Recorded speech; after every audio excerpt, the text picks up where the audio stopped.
Hello, friends. Happy New Year. Happy 2023. Welcome back to, I guess, what we could call season 2 of the Kudomusicology, a Ludomusicology Literature review stream. I'm your host, Musicologess, Dana. And I'm getting over a bad cold that I got before Christmas. So if I sound a little sniffly, a little off, that's it. It's been kind of annoying, so I can't wait to be totally rid of it. I feel okay, but I still sound a little off. And hello to Dr. Greg and 8-Bit Aria. So nice that y'all are tuning in. Very relevant. We're going to start the chapter on FF6, which I know is of personal significance to you two. We probably won't do all of it today. I was, looking at just how much material. So I think I'm going to kind of split chapter 2 across 2 weeks, and then we'll be caught up. So we will I didn't want to not cover chapter 1 very well, because I actually had a little less familiarity with chapter 1.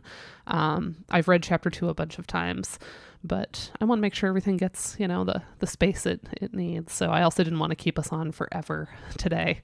So I'm going to be cognizant of that, and we'll just kind of get where we get with this. But it's good to see everyone.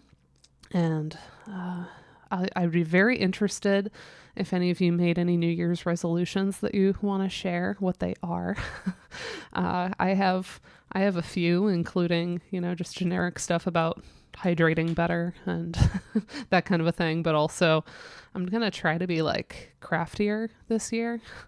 I did a lot of just silly crafting in December, and I always am like, this is so fun. Why don't I do this more? So I have a bunch of projects that I've picked out to do, a little bit every month, even if I don't finish something. So just to kind of keep at it, just have a life outside of everything else that goes on. So I'd love to hear what everybody else is up to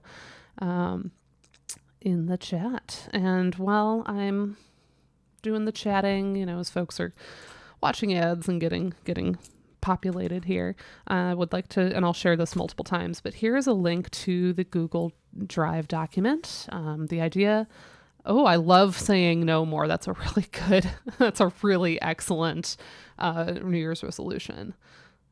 Yeah, because it opens you to kind of doing your own thing instead of just always saying yes to everything. I think that's so important, and it's really hard to cultivate in our lines of work as musicians and as academics. So the document there, that is kind of the book club document. Yeah, Andrew really needs to learn how to say no in particular, because you are swamped. Just not you're if we're in a swamp, you're in, I don't even know, you're in a different realm entirely. Second resolution's to convince Andrew to say more no. Yeah, I agree. Anyway, the document there is kind of our book club question document. So as you know, we will have William Cheng join us at the end. He said he might pop by and lurk a few other times throughout, but definitely will be joining us kind of in a normal style author interview at the end. We're going to kind of discuss the book as a whole. So the thought is so that we're not staring blankly, trying to remember what the whole book was about, that we can kind of be logging some questions as they come up. And I haven't put in any new ones from these 2 chapters, but I know a few are going to come up in the process today, so we can add those to the document. But as everybody else is reading through, feel free to add things in, and I'll format them, and then I'll have kind of a nice script to go on for that session in February. So, and then from there, after we finish this book, I'll probably go back to doing some articles. In April, my first book is coming out with Lisa Scoggin, so I may self-indulgently have a few of my author friends on to discuss their chapters, because I'm just really excited to see those come out into the world. So that's going to be fun. That's intersection of video games, music, and animation, making movement sing. So that's coming out via Routledge. We're getting proofs any day now, so we are almost at the end. And then meanwhile, the gender book is progressing along, so a lot of friends in that one as well. We already have a good number of chapters from our contributors because they're coming due. So we have drafts coming in, and we're starting to edit already. So I know that one's been a really long time coming and kind of overdue in the field. So I'm really excited to sort of be entrusted with that work from you, the folks that are in it, and get to make sure midwife it into the world because it needs to be there already. So any part that I can play and just like getting that out there, that's kind of my thing, right? It's like celebrating everybody else's work. So that said, we are starting today with Fallout 3, so heavy spoilers there. Content warnings, there is some mention of hyperviolence, trauma, the Holocaust, kind of in passing, nuclear weapons. Trying to think if there's anything else. But yeah, so that's coming up in this chapter. Nothing triggering, at least to the point where we will get in the chapter 2 about the Final Fantasy VI stuff. But we'll change over at some point, and you'll see because the PowerPoint will change. So, Tune at the End of the World is the title of chapter 1 of Soundplay by William Cheng. So full site. I guess I have the picture of the book. Yeah, there it is. But here it is too. So this is pages 19 to 56. This was Oxford, OUP, 2014. I'm really enjoying rereading it because I don't know about y'all, but William Cheng is just such a beautiful writer. Like just the way he uses language, I'm always in awe of how he puts things together. And as we saw in the foreword that was written for the book by Richard Leppert, he just draws on so many different discourses. He's so conversant in everything. And just, I just keep thinking, like, if I could write a book half as good as this, I would be very happy because it's one that grows with you and you can keep coming back to, which is why we're focusing on it. Yeah, you can like actually take it to bed with you for real. Yeah. So this chapter I had kind of, I think, skimmed when it initially came out because first of all, I hadn't really played Fallout 3. And second, I was doing that kind of grad student-y way where you just kind of read something for whatever you're working on at the moment. So when I initially read this, it was for my dissertation. And so I was working on my Kafka chapter and my Final Fantasy VI chapter. So of course I read chapter 2 like very closely because there's so much in there, not only about the opera and the sung voices, but also Kafka's laugh and sort of the uncanny sound that goes into that. And so that one I've cited a bunch of times. I've quoted it. I'm pretty familiar with it, but yeah, I definitely still do this too. That's the whole reason this podcast exists. This show is to not do that as much anymore and to like read things very closely, and just to be a little more conversant in them. I've noticed that anything I've covered on this show is already like the recall is so much better just from like going through it kind of beat by beat and not for anything specific, not reading in that kind of mercenary way of like, okay, what do I need out of this? What do I get out of this? What do I need to cite? And just kind of enjoying the use of language overall, which I've always appreciated anytime I've read anything by William Cheng. Just Vibrations is the same way, just like a beautiful book to like make a part of your life. That isn't video gamey, but I think everybody should read it. I think every single person should read it. So anyway, chapter 1 focuses on Fallout 3. So I was really happy to kind of return to it. For those that don't know it, we have this poetic description in the beginning of the premise of Fallout 3 and how there's been a war in kind of our future, and then its repercussions even a couple hundred years after that. So, that's meant to be Vault. That must have auto-corrected. So anyway, there has been a war, American war. And yeah, thank you for the link to the open access, which I think was really important to the publishing of Just Vibrations and not always easy to do because it can require quite a bit of funding.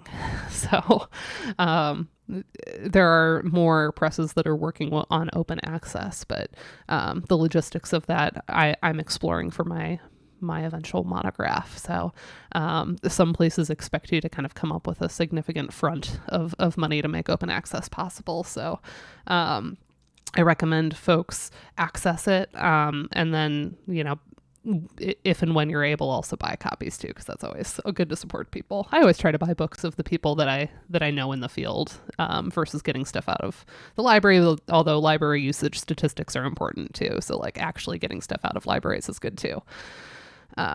Anyway, so Fallout. There's been a war, and then there has been nuclear fallout. So I think the war is in 2077, and then this is like 2270s.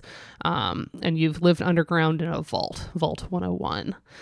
And you come out of it, and the plot progresses from there. So I love this description. First, the light, bright like an explosion, and with it, an impossible silence. Impossible because it's a soundlessness, thick and true, free of the electric hums and cavernous echoes that permeated all corners of the vault. But soon, you're alerted by your handy-dandy wrist-mounted Pip-Boy that there's a broadcast signal, so you start to pick up something called Enclave Radio, which ends up being sort of the nationalistic, patriotic station playing all these like American hymns and anthems and speeches by the president. So this is a Bethesda game from 2008. And came out on a bunch of different platforms, did very well, sold very, very well. Okay, so it's set in 2277, in and around a war-torn version of Washington, D.C.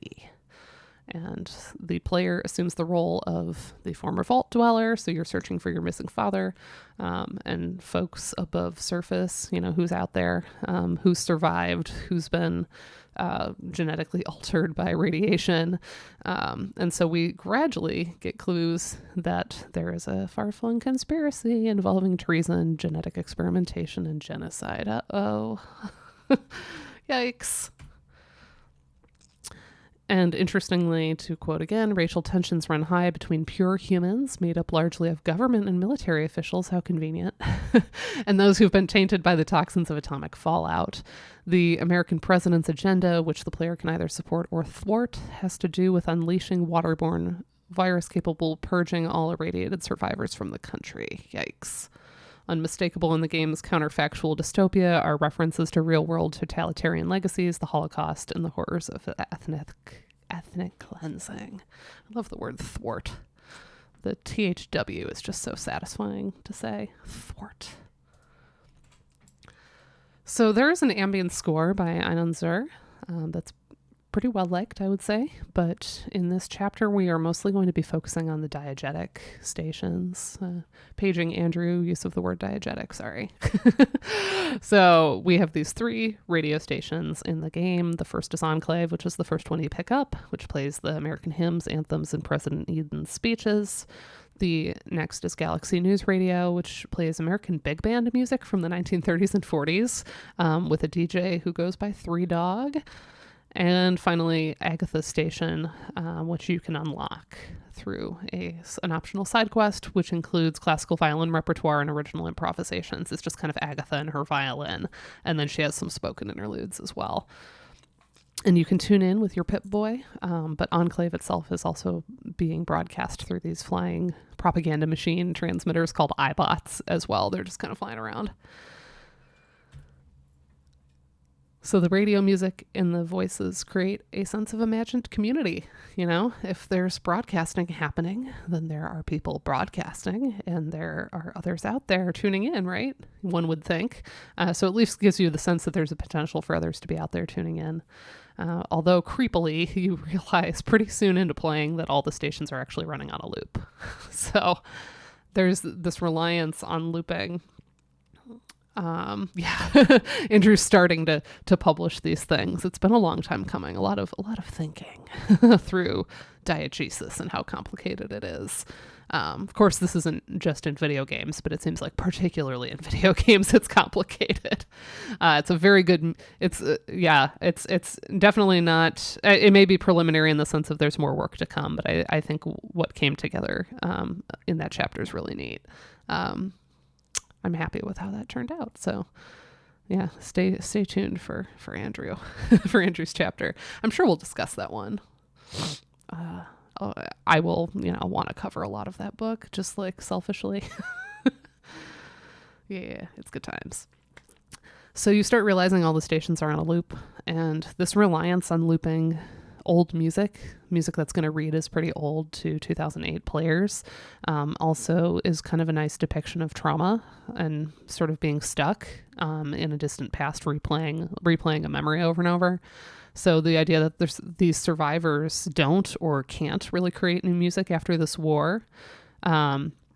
It's 2277 and we're listening to music from the 1930s and 40s and earlier and much earlier with classical music. So like, it's kind of like, wait, what? Where's all the music? Where did it go? It disappeared with the bomb. So then, the question becomes who's even listening. So any NPCs that you are encountering, a few of them will mention that they think the music is repetitive, but only a few even mention it at all. Most don't seem to acknowledge that there's radio stations that exist in the world. They're too busy surviving. Sip of coffee. Also exciting is, those ember mugs. They have a heating element in the bottom. I got one for Christmas from my father-in-law, and it's awesome. You can tell it exactly what temperature. It's like a sous vide for your coffee or tea. You can tell it, I want it to be 130 degrees, and it'll keep it there for like an hour and a half. It's awesome. And it has a little saucer that is the charger, which is cute. You just set it on the little saucer. But yeah, it's pretty exciting. So we have these in-game radio stations in this sense. They're looping. There's no new music. Music has been kind of hollowed out in this apocalyptic landscape. So it's interesting that you described it as a crisis of memory, wherein history persists only as a web of competing fictions invented for propagandistic ends. And they evoke a blurry sense of a distant past. I mean, a lot of 2008 listeners aren't going to know exactly when a lot of these, especially the big band music, is from, but they sort of recognize the overall style from exposure in other media. They kind of know that it's like a pastness. Backstreet Boys. I've fun fact, I've sung that in the car on the way to MagFest. Driving with Ryan Thompson, whose birthday is today. Happy birthday to Ryan, founder of the stream team. We had a 90s sing-along on our way back from MagFest when we went a few years ago before the pandemic. Was that 2019? Julianne will remember. I don't remember. I think it was early 2019.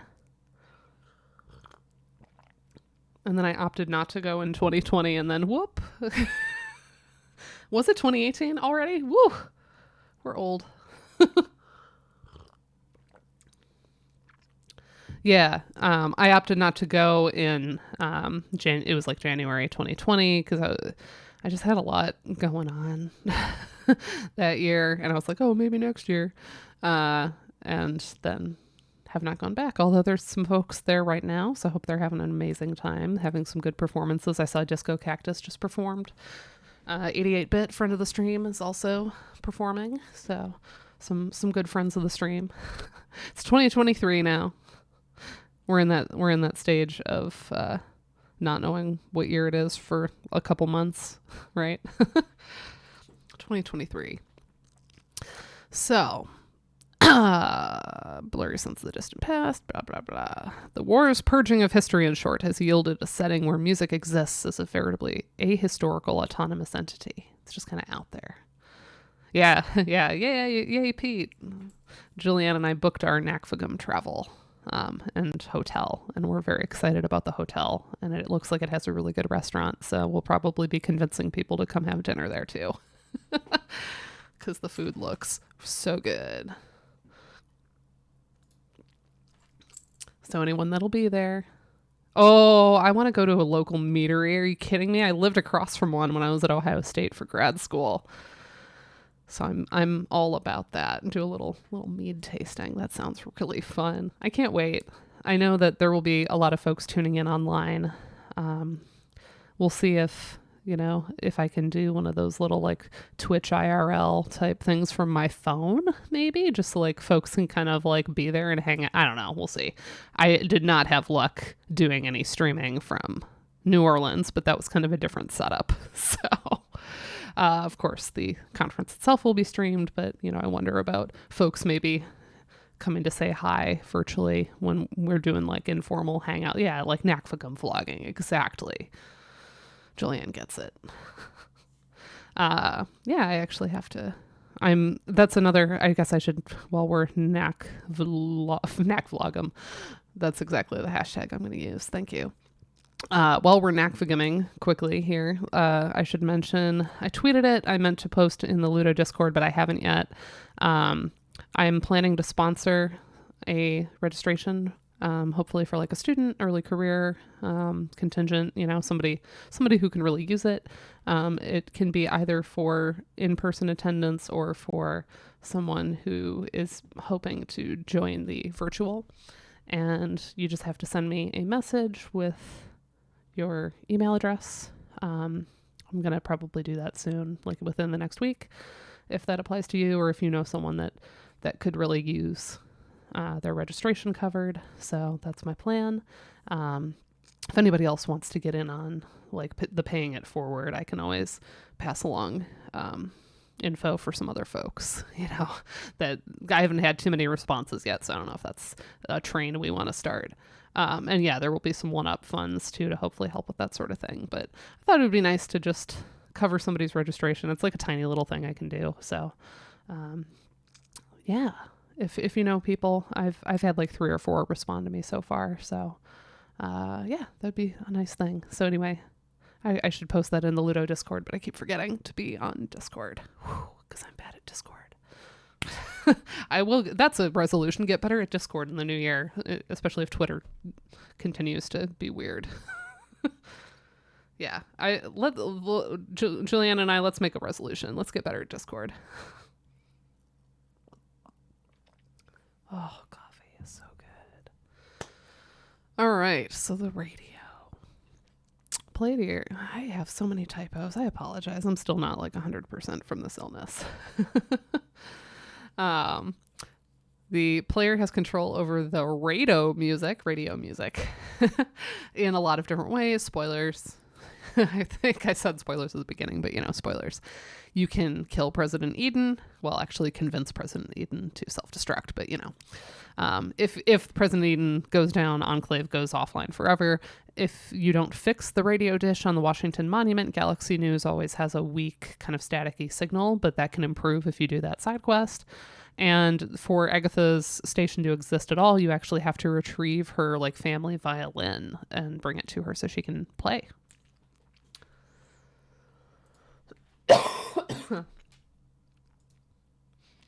So this is the walkthrough statement. Woo. The gambit of this opening chapter. See, notice how it didn't say this in this chapter.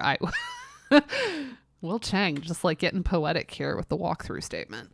The gambit of this opening chapter is that it begins at the end of the world, and in doing so raises some big picture questions that will resurface throughout the book. Earth-shaking circumstances necessarily do violence to our fundamental beliefs, priorities, and values. Simulations of end times as such furnish opportunities to proceed from epistemological ground zero. How can crises of music in post-apocalyptic scenarios deepen our understanding of sound and play? What can...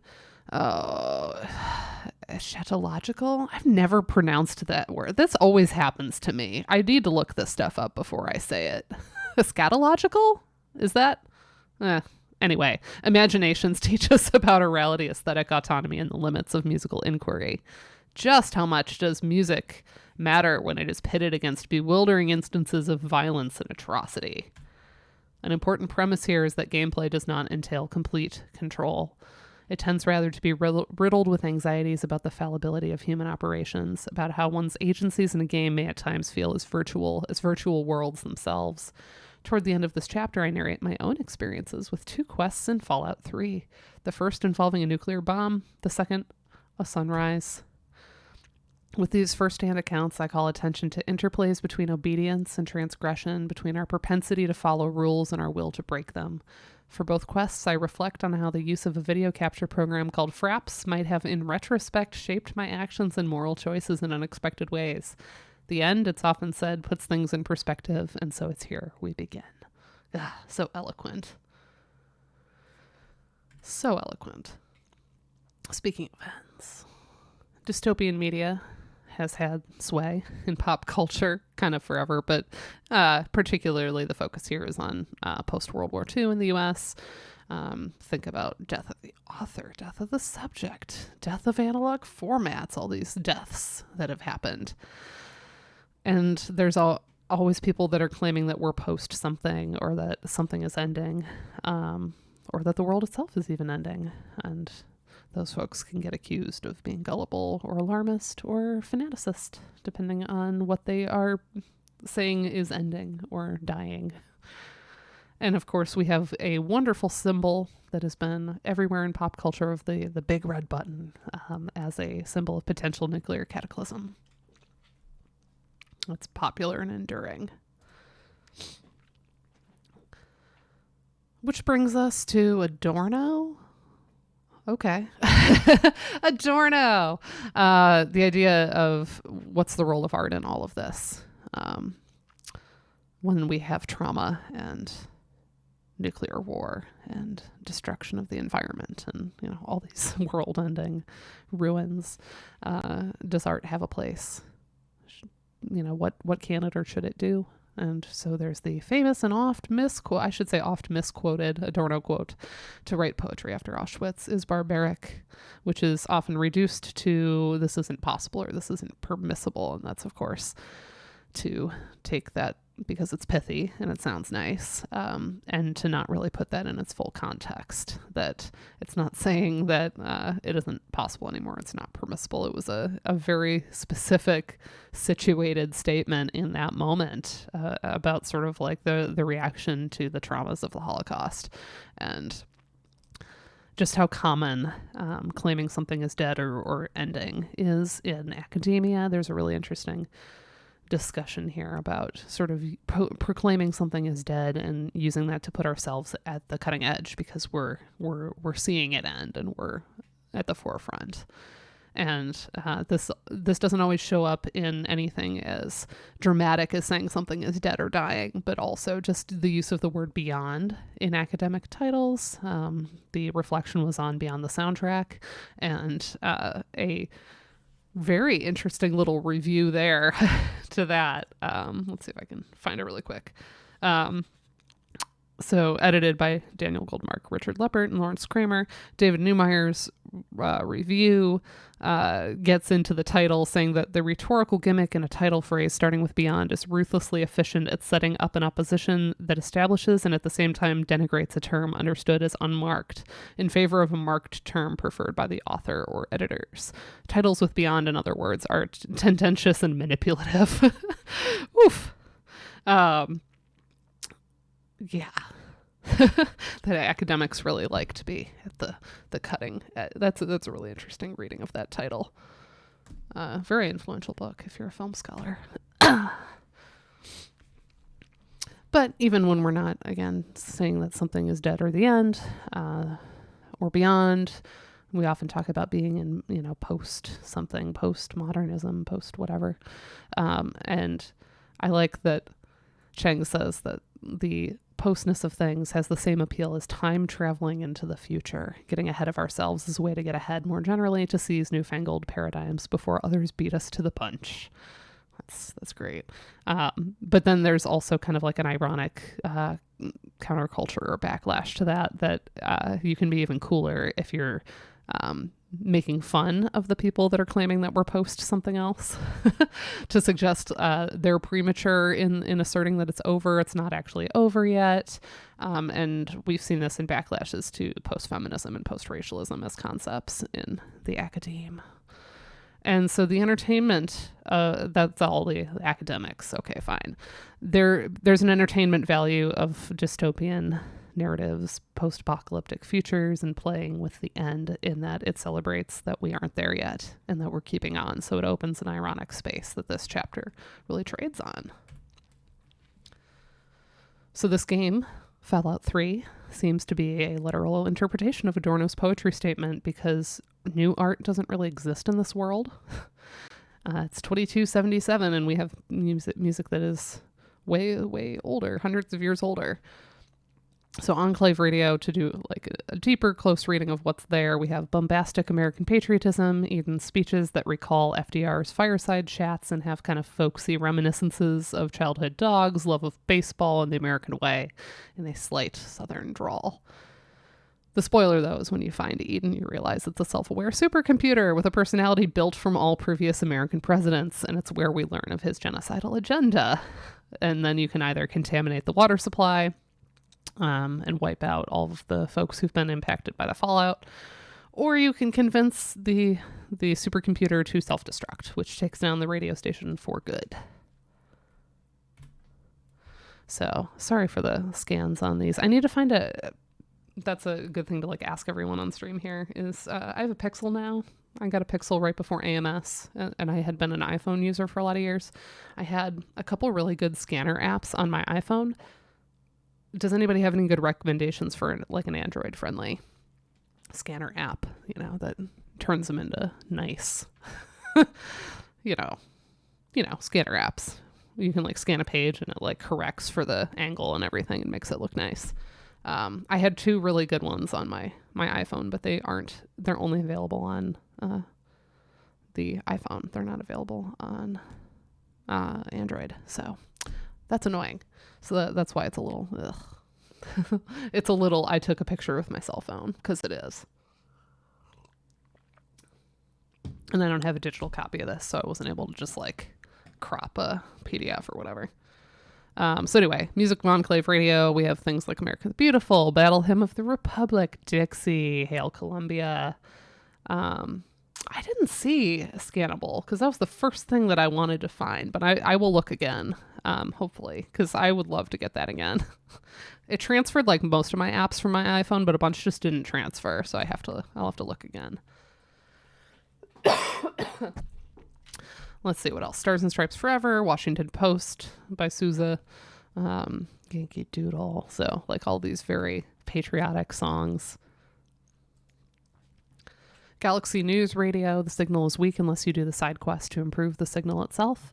Three Dog, the DJ gives speeches deriding the president, which themselves are pre-recorded. If you go to the studio, you can just see Three Dog milling around during broadcasts, not actually sitting down and making those speeches.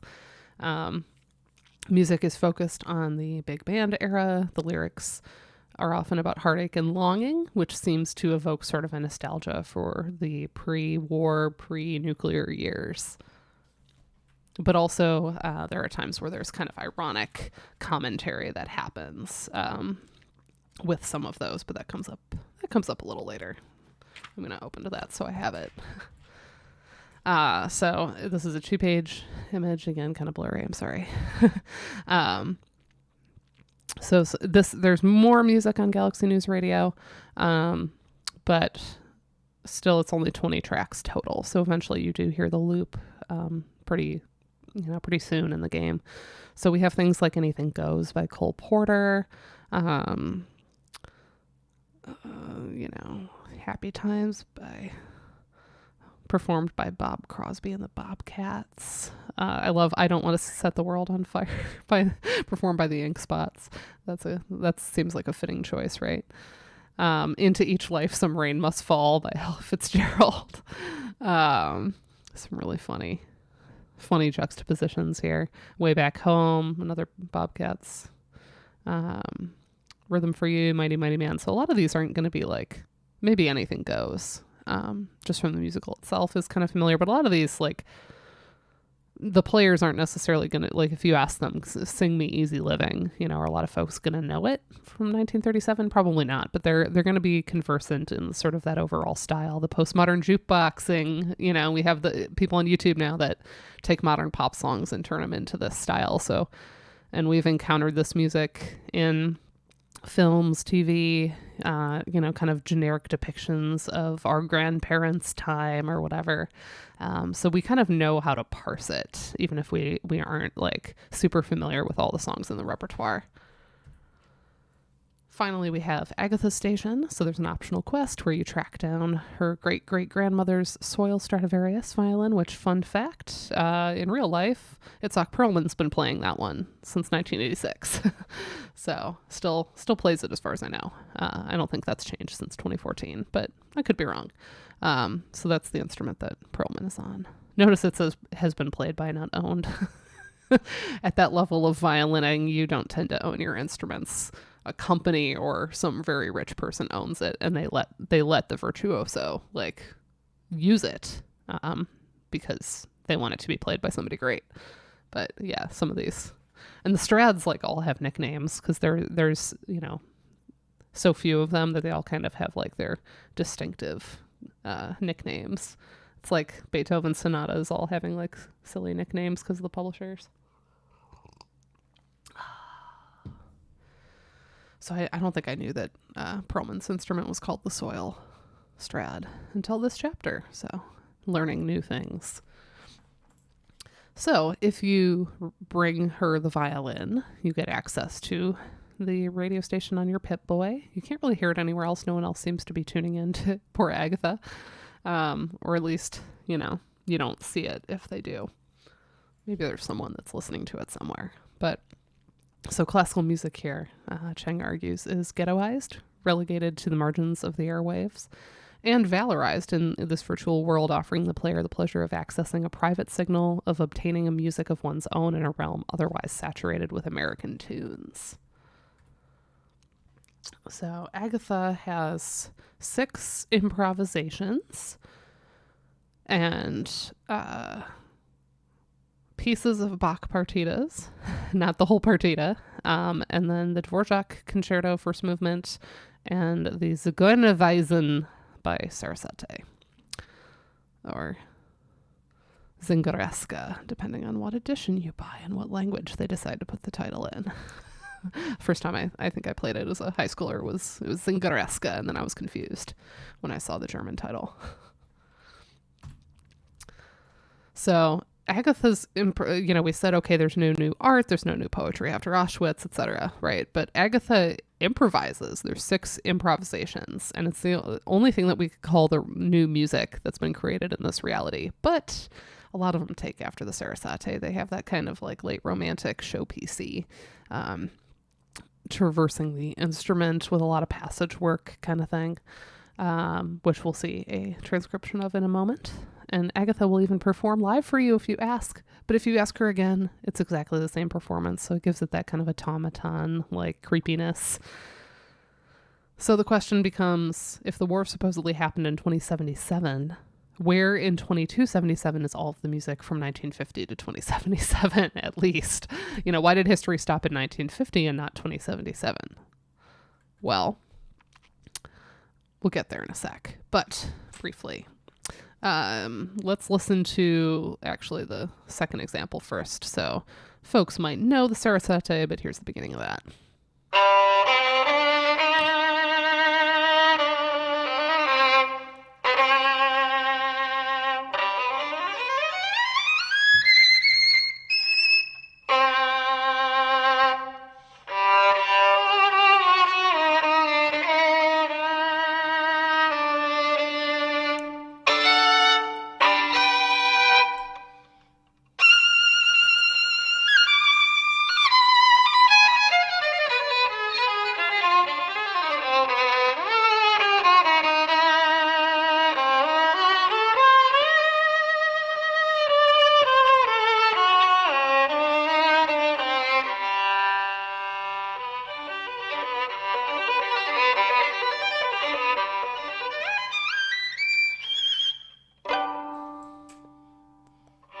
Classic. So of course this is missing the orchestral accompaniment, so it makes it almost like a Bach partita, unaccompanied. It's missing, for me, what's most apparent, that rest before this little section. There's like a big run in the orchestra that I'm waiting to hear, and then it's not there. I almost in my head was like, wait, doesn't the violin play that? But they don't. Another just like fun fact, because this is just the note transcription. He may have noticed how kind of like harsh some of it sounded. There's a lot of stuff where you are like way up on one of the lower strings instead of playing it in like a normal register. So like right here, there was a change in timbre from the E flat to the C flat, and it's because you go from playing it on the D string to the G. And that gives it a kind of like extra like strain to the sound. So a lot of Soul G stuff is meant to be like giving it an intensity. So that's really common in this kind of showpiece. Good times. I love this piece. It's a lot of fun to play. I thought about just playing these live, but I didn't have my act together today. So to kind of compare that overall sound, we can hear, this is one of the improvisations, and you can hear some of the similarities with like the little triplet figure, the use of the chords with the fermata holds, some of the little runs, that sort of thing. Same key too.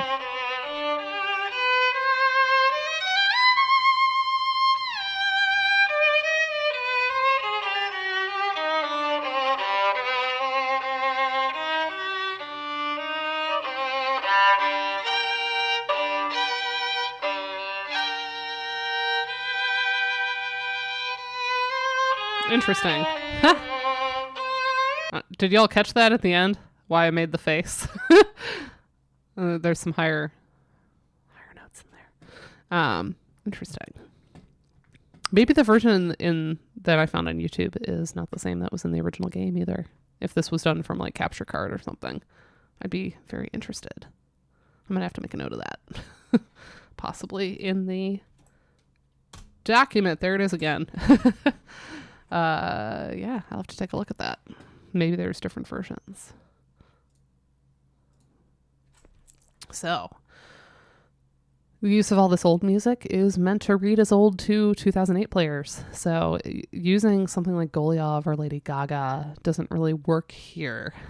If the idea is that we are portraying these traumatized survivors of nuclear war, that are kind of stuck in the past, there are important things that this kind of oldness is signifying to the player. So it has to read as old to the player. Yeah. Goliath or Gaga. It was great. Great choice, too, of both. So in game, there are some suggestions that the music is limited for some practical reasons. Agatha's performing live from her repertoire, so maybe she doesn't have sheet music, maybe it didn't survive, so what she had committed to memory is kind of the extent of her repertoire for her radio station. She's using some pre-recorded tracks on a loop, so that she can get some sleep, because it's really just her kind of like running a radio station, kind of for you, maybe for a few other people, but really for you. The Three Dog, if you talk to Three Dog, he suggests that the 20 records that he plays were really the only ones he could find that were in playable condition. So things just didn't survive.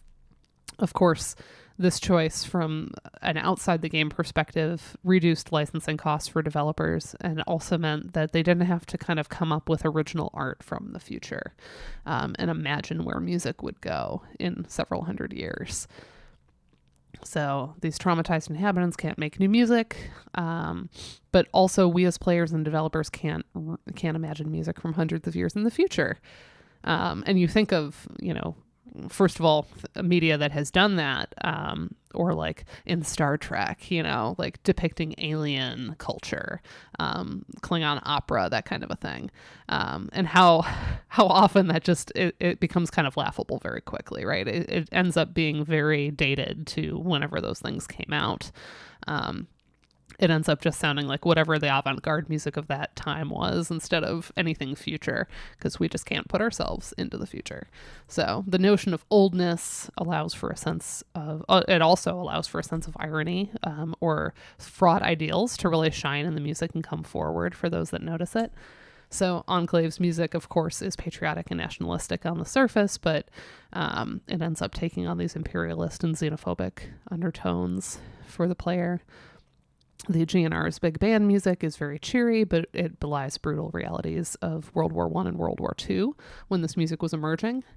And Agatha's classical music, of course, can connote elitism, exoticism, colonialism, and the use of the radio itself. It's connected to commercialism, and I mean, I don't dislike Klingon opera. I just think it sounds very 80s, right? I'm trying to think. Did we see Klingon opera before Next Gen? I don't think we did. But yeah, it's any of that. Anytime they depict like art and culture from the other alien races in Star Trek, it's like the stuff from the 60s reads to me as very 60s. It doesn't read to me as future, right? What was I gonna say? Oh, so the big band music.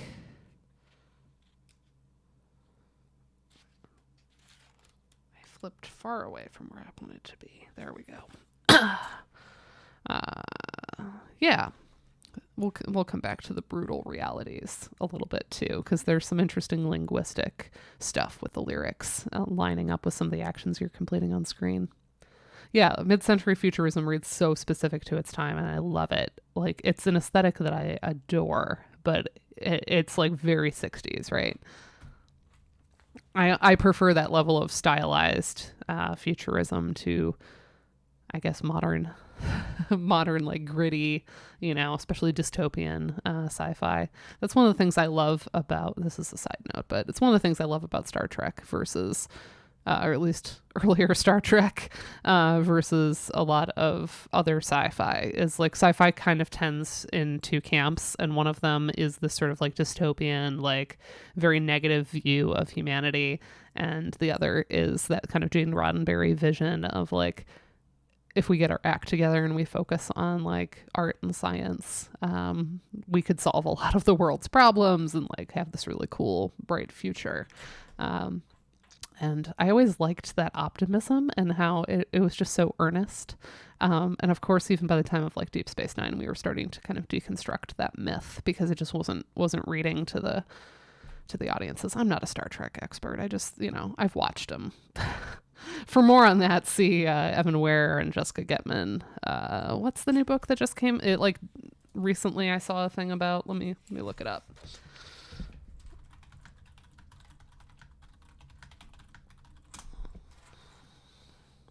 Yeah. So this is a Routledge book, Taylor and Francis. Music in Star Trek, Sound, Utopia, and the Future. It came out December 29th, 2022, and here it is. It's really good. I was supposed to be in it originally, and then it's been several years in the making. Was I dissertating? Like this started a while ago. There was something that came up where I don't know if I had to get back to my dissertation in a way that didn't allow me to like finish my chapter, but I was going to do a chapter in this, but I'm really excited to see it come out. And I know they're all excited to see it too. Oh, and Brooke McCorkle-Okazaki is also third editor, so apologies for leaving out Brooke. But yeah, Jessica, Brooke, and Evan have put together a super exciting book. I can't wait to read it. And Reba Wisner's chapter is called The Trouble with Troubles, and I die. It's so good. It's such a good title. Oh man, I can't wait to read that. But yeah, there had to be like an angle engaging with the notion of like Roddenberry and utopianism or dystopianism in the book. So fascinating. Okay. I'm really going on tangents today. I apologize. It is what it is. So, the old music and the sort of multifaceted, multivalent meanings here. Music could connote different things to different listeners, so not everybody's going to get we know this, right? Like, not everyone has the same level of musical literacy and knowledge. Not everybody is the same age. Not everybody is sort of the same demographic. And so some people are going to pick up and go, oh, that's a really ironic pairing, and others like are not playing the game in a way where they're really, maybe they have the music turned off. You can just turn off the radio stations. You don't have to have them on. So you might not even have those opportunities pop up in the first place. Or you might just like not be paying attention because you're kind of engrossed in the play. And so the music just becomes kind of like this background rhythm that you might not even be paying attention. So it is interesting, even as kind of, I don't want to say expert players because a lot of us are not necessarily like amazing gamers, right? But you know, we're training ourselves to be analytical about our play. A lot of us are recording our play and then watching it back later, because in the moment, even those that are trained to do it aren't necessarily like catching all those things. So there is a sense of kind of like returning to something later that sort of helps clarify like what you're hearing and seeing and how it's all getting put together, and like kind of seeing your play as a narrative, your single play session as a particular narrative, and wondering like about other opportunities. So all of this is to say, you know, these are just some possible meanings that one can decode here. So at the midpoint of the chapter, the goal is to move to two kind of specific moments, instead of just continuing to look at the radio music itself. The radio music comes up again, but now we're going to kind of look at it in two specific gameplay contexts that Will Cheng recorded. And violence comes into play. There we go. So you can't be a pacifist and progress in this game like many video games. You have to attack things. Things attack you. Do or die, you know, eat or be eaten, dog eat dog, whatever. You have to learn to attack enemies using your VATS, your Vault Tech Assisted Targeting System. And so if you have on, especially the Galaxy radio, and you have all this cheery 1930s music playing while you commit graphic violence, it can be kind of disconcerting. Of course, you can just choose not to have the radio on while you destroy things, or some really enjoy the perceived dissonance between their actions and these genres of music, or they find really interesting connections. So I don't think I didn't copy the lyrics, but some examples of some interesting lyrics from 3 songs on Galaxy News Radio that could be very timely depending on when they come up. I Don't Want to Set the World on Fire, recorded by the Ink Spots, has lyrics, I don't want to set the world on fire, I just want to start a flame in your heart. In my heart I have but one desire, and that one is you, no other will do. So of course the idea of setting the world on fire has connections to nuclear bombs. Civilization Bongo Bongo Bongo, recorded by Danny Kaye with the Andrews Sisters from 1947. Don't Want No Jailhouse, shotgun, fish hooks, golf clubs, I got my spears. So no matter how they coax him, I'll stay right here. They have things like the atom bomb, so I think I'll stay where I am. Civilization, I'll stay right here. Ha. Of course, there was even a direct mention of the atom bomb there. And then finally, fascinatingly, Butcher Pete, Part 1, recorded by Roy Brown in 1949, has lyrics, hey everybody, did the news get around about a guy named Butcher Pete? Uh-oh, Pete Smucker's in chat.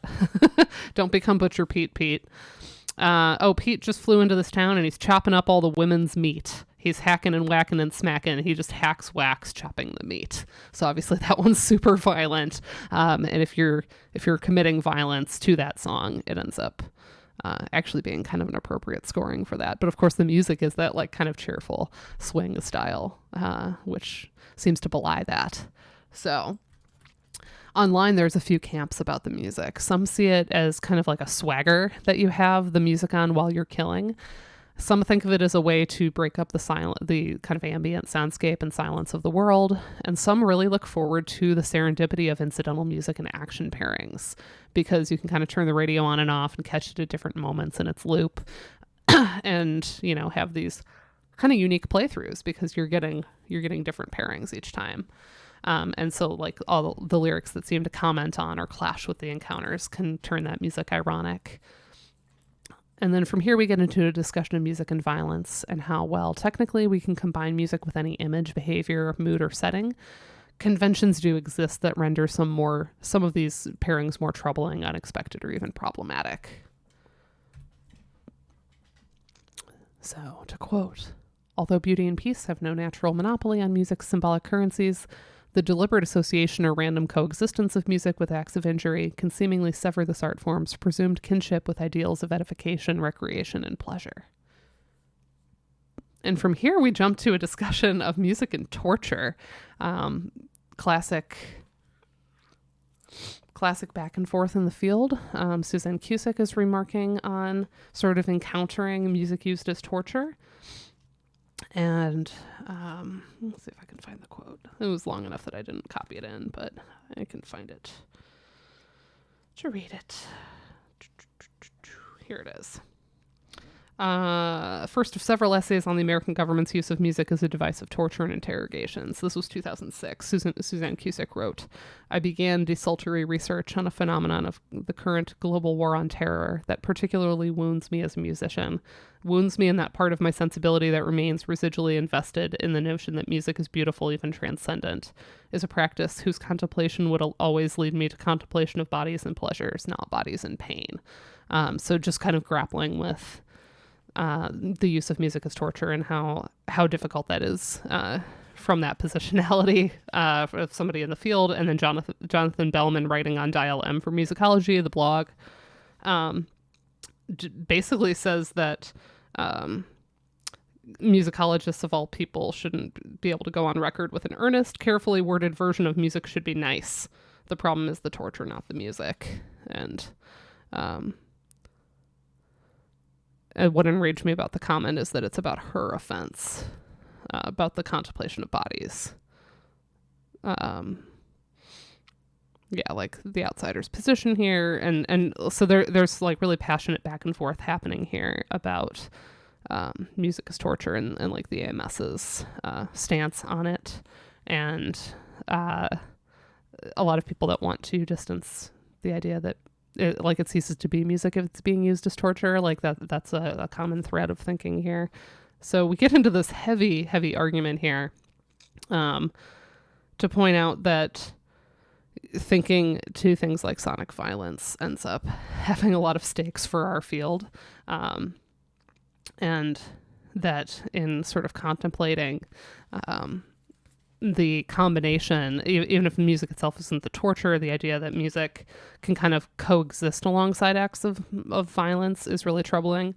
So a classic is reports that Joseph Mengele would whistle Mozart while he worked in the Holocaust. And so it troubles us to hear that because it makes us consider the implications of us liking the same music as somebody we find monstrous. So Cheng writes, if a shared affinity for music were somehow indicative of additional commonalities among its users, then this would also compel us to acknowledge the humanness of monstrous torturers and inversely to see peaceful humans as susceptible to monstrous transformation. So this is a troubling thing to even get into and contemplate.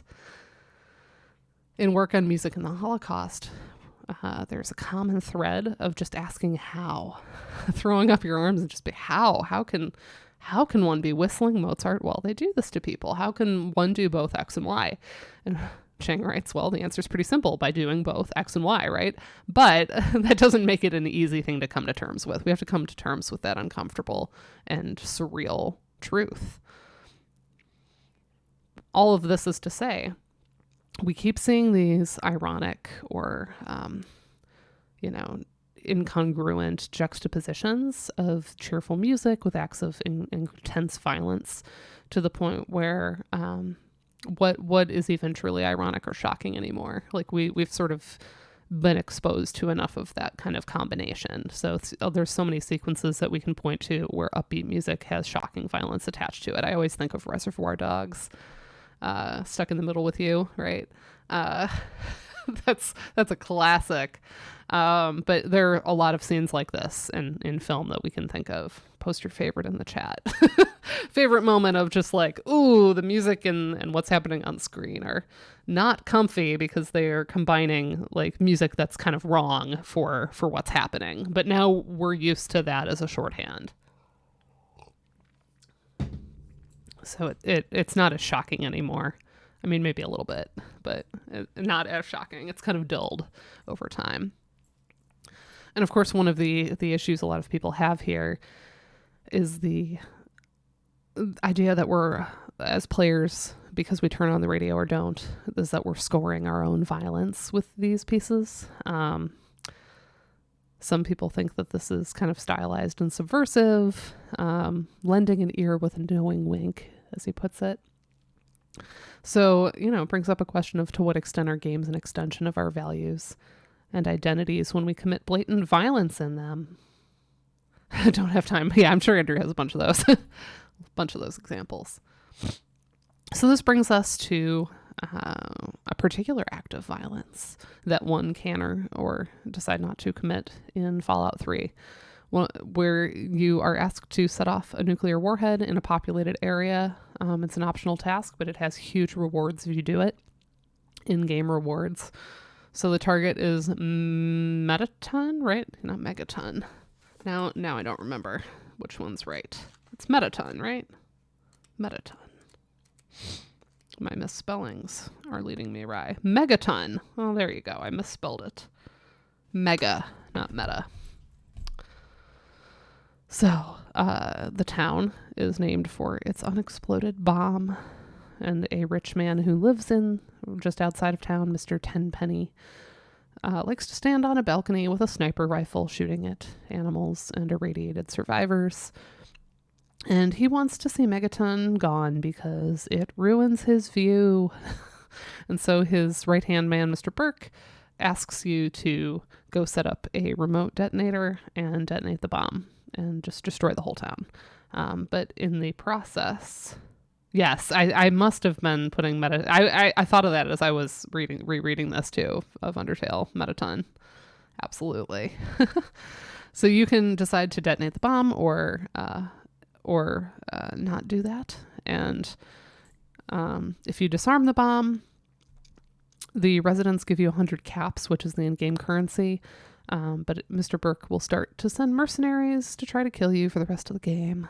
But if you comply, you earn 500 caps and a key to a private suite in Mr. Tenpenny's hotel. There are significant in-game rewards. It's really hard to get that amount of currency. You can do a lot of little tasks for the villagers too. So you can get to know the Megaton people.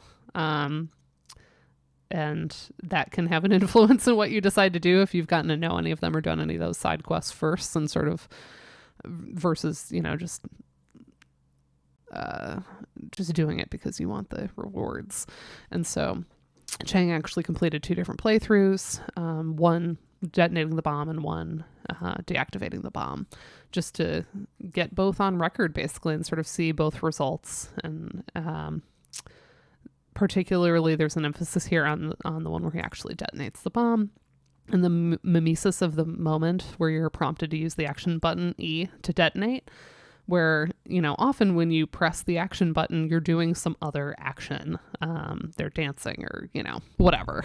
They're doing something else. But here you press a button, the avatar presses a button. It's very, it's like a whose finger is it moment. Like you are pressing the button, the avatar presses a bigger button. So there's a little bit less of a divide between you and the avatar in that moment, which makes it hard to just be like, oh, it's just a game, right? When you think of it in this way. So in that playthrough, then Cheng had the Enclave station on, and so Sousa's Stars and Stripes Forever came on. And that's really connected to Mr. Tenpenny and the connection to the ideologies of the government, the corrupt government in this world. And that almost like just the music was almost cueing him in a way that he presses the button right as the march concluded in that particular playthrough. Like it just felt like the right moment to do it. And then the next selection was America the Beautiful, and how that came across as, quote, profane and unacceptably loud, like the magically amplified ringtone of a cell phone going off at a funeral, and just how tasteless. America the Beautiful, there's the mushroom cloud, and you're like seeing all this destruction, and the Megaton is now a hole in the ground with no people, and just how tasteless that juxtaposition was. But you can also have this entire sequence play out with a different station or with no music. So rewatching that video capture, it's really striking that the music was like a cue to press the button right as it ends, and how, because that felt like the cinematic kind of correct thing to do. Like, this is how it could have been scored in a film. And just also how this path is the obedient one in the game. And wondering, this opens up questions about how this moment would have looked if one has one of the other radio stations playing, or if a different tune was playing, or if the radio was off. Which also gets into questions of agency. Yes, you press the button, but the scenario is constructed for you in advance, and you just carry it out or don't. The possibility exists in the game before you ever play it, but of course that's kind of like a just following orders type defense. So let's actually watch a version of this on YouTube, and this is actually not scored as conveniently as our version. This is somebody who's opted not to have the radio, but just so you can see the explosion.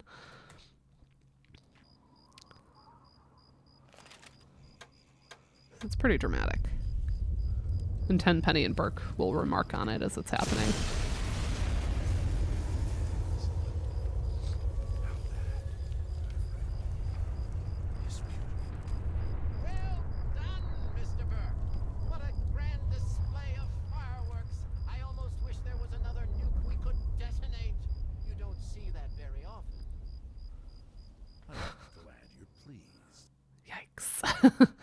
Yikes. Okay. So you can hear and see how that scene plays out if there's no music versus you having the radio going while you attempt to do that. It gives it an emptiness that hits a little different. So that just following orders idea, there's a brief mention of research on susceptibility of humans to authority, religious duty, or other external imperatives.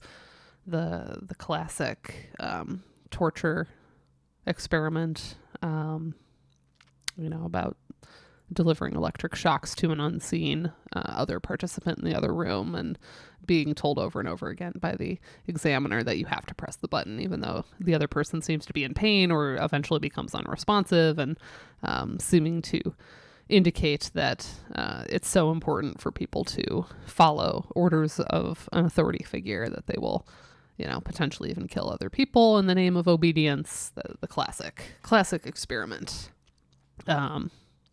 which has been tested and restaged a number of different times. But there is a lot of research on this idea of like what drives people to commit atrocious acts against one another. So in a game, these crimes aren't real, but there's a lot of concern about the sort of casual, thoughtless manner in which we commit them. And it ends up being at the heart of some concerns about hardcore gamers becoming desensitized to violence and following rules and violent mandates in the game, and to what extent does any of this transfer over into the real world versus being cathartic fantasy, or allowing someone to maybe purge in a healthy way violent tendencies. And that, of course, has no clear resolution. It's almost like there isn't one convenient answer to most of these deep questions, and that's a problem. Not really. I mean, it's what we trade in academia. I always joke with especially non-academic audiences that the classic academic answer to literally any question is, well, it's complicated, right? Well, it's complicated. So in the wake of destroying Megaton,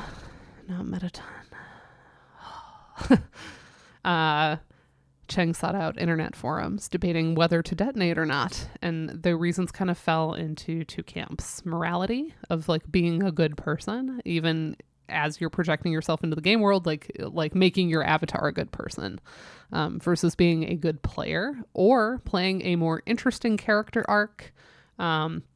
And there's lots of practical arguments about the material and ludic rewards of following this path. So folks either say I didn't do it because I talked to a little girl in Megaton, the village, and she said, oh, you're one of the good guys, and it made me not do it because I just couldn't bring myself to. And people saying oh, I wouldn't make this choice in real life, so I wouldn't want to do it. Versus a lot of people saying, well, it's more convenient in the game to not have Mr. Burke's thugs after you the rest of the game. Yeah, Megatron. We have a lot of Megatron, Megaton. It's like a big tongue twister. So the act, of course, is wrong in reality, but how wrong is it in the virtual world? Because it's not real. So this is all in the online forums again. People saying like the NPCs aren't people, they're just lines of code. So by harming these fake people, are we harming ourselves? Are we harming the general moral fabric of the real world societies? Are we making this stuff more prevalent and permissible? It's not as simple as saying it's not real, because this Megaton side quest was censored from the Japanese version of the game because there are connections that we can draw to real world history. So it really isn't as simple as saying, oh, it's just not real, it's fine. If that were the case, then this quest wouldn't have been censored.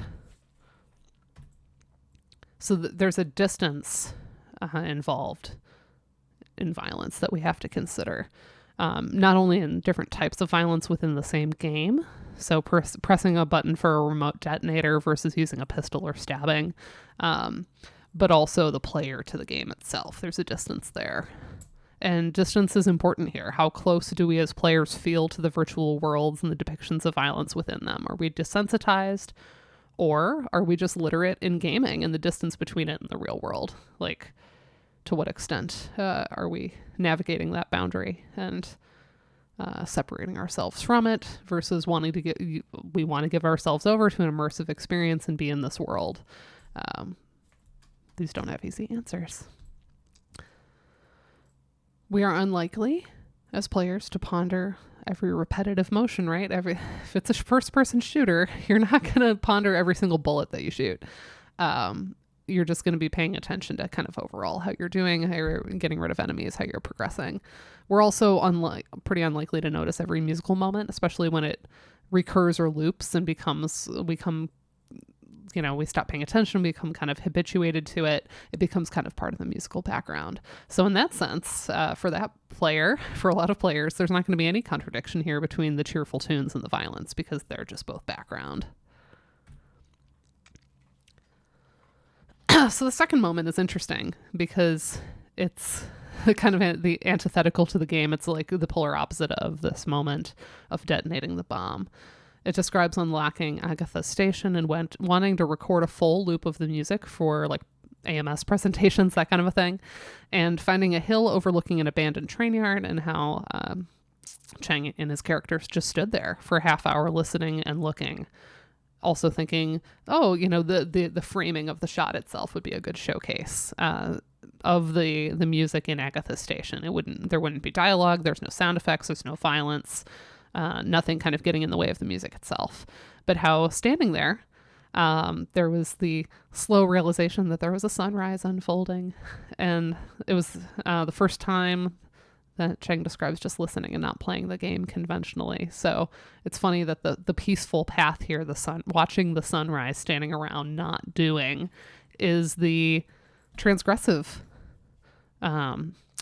disobedient path. So this moment, reflecting back on the captured game footage, the question becomes, okay, am I more attentive in this moment because I'm conditioned to listen to classical music in stillness, like in concert halls? Is it just the game itself, the serenity of the sunrise, made me inherently reflective? Or perhaps it was the idea of like knowing that there was a recording happening and that you were trying to get a certain thing recorded to be able to use it in presentations. So maybe that makes you act in a particular way to get unobstructed footage. So it's funny that this is the disobedient or transgressive path in the context of the game, but it's actually like the peaceful, slow, contemplative, you're really in the world in a particular way. Which brings us to some conclusions. So despite or precisely owing to their simulated nature, video games can really push our buttons. In doing so, they offer expedient platforms on which to stage and scrutinize the critical fallout of collisions between music, violence, and other sensitive subjects. Inquiries along these lines stand to yield insights into our habits, ethics, and way of living in worlds both real and virtual.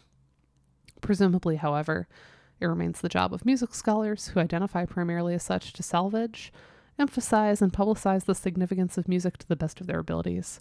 Questions of whether or how much music matters do not tend to get asked. According to semantic imperatives, the musicologist's task is to make music matter, to locate avenues toward meaning, and subsequently to tailor this meaning into persuasive, publishable narratives. It is inconvenient, not least on pragmatic and professional grounds, to say that music, on occasion, isn't as pertinent as it is made out to be. Taken to extremes, conceding music is less than crucial as just sound, just play, would be tantamount to proclaiming the end of musicology. Whew. Whew. What a statement. I wanted to quote that at length because that's heavy. And really, really an interesting thought about like how often we sort of have to like justify if we're working on something for like research or a paper. We want to work on a moment where the music and the sound is important, right? Which isn't to say we've never seen anyone look at like moments where maybe music or sound design fails or something like that, but it becomes important for that reason. Like the idea of music just not being that important to the experience is like so far outside of our frame of reference. So, in the face of extinction in this game, music can either be seen as superfluous luxury or as necessary proof of humanity. Whoa. So that's chapter 1. Before I move on, I don't know if there's any questions that we want to throw in our little document. So let me reshare the link. Copy link, done. Here is our little book club document. But yeah, anything that kind of comes up for us about Fallout 3, I know I will word this better, but I had something about the Agatha improv transcription, differences between versions of the OST, like between the YouTube version or the OST versus the in-game.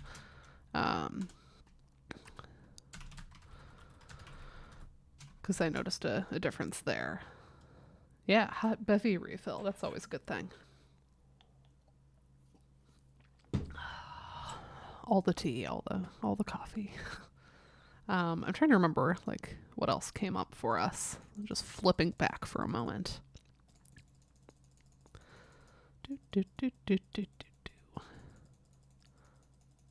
Oop, okay. It's just kind of flipping through.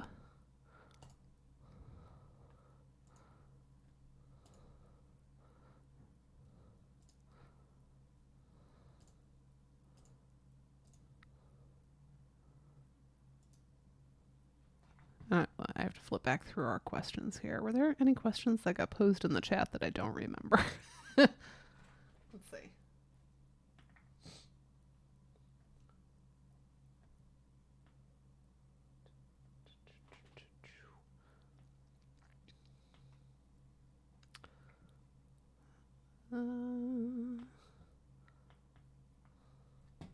But yeah, that's why I'll keep posting the link in the chat so we can just like add stuff as they kind of come up. I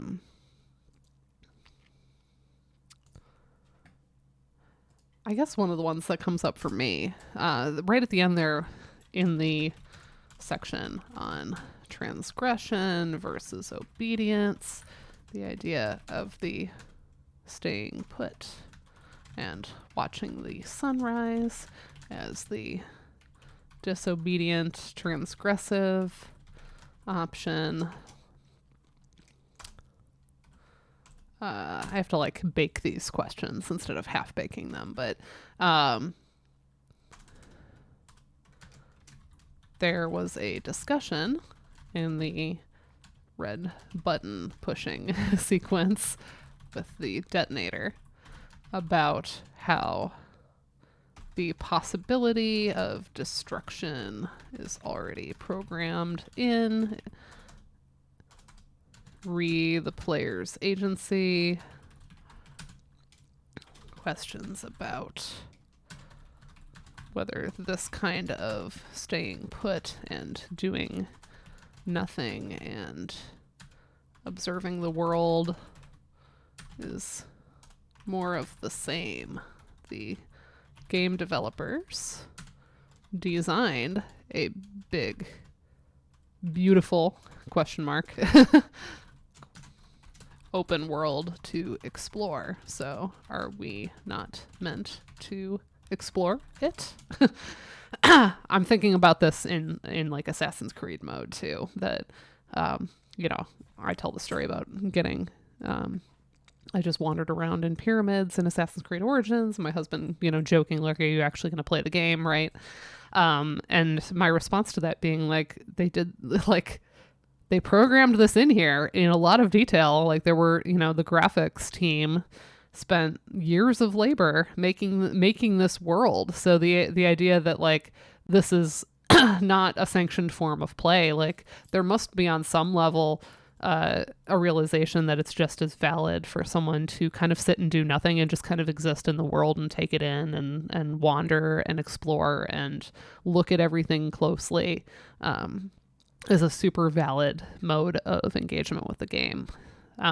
So yeah, you're not progressing the plot, you're not doing any kind of ludic tasks, but at the same time, like, if it didn't matter, then we wouldn't have the detail, right? Or we wouldn't have areas opened up that have been programmed in this level of detail. So the fact that they exist kind of implies the existence of this other mode of kind of like meandering away from the main plot. I don't know, something about that is interesting.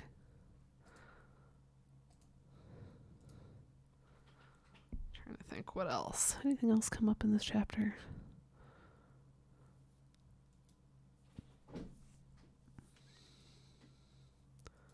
I think there's also something here about like the discussion of nostalgia, especially with Enclave and the Galaxy stations versus nostalgia of rewatching back recorded game footage from the video capture software.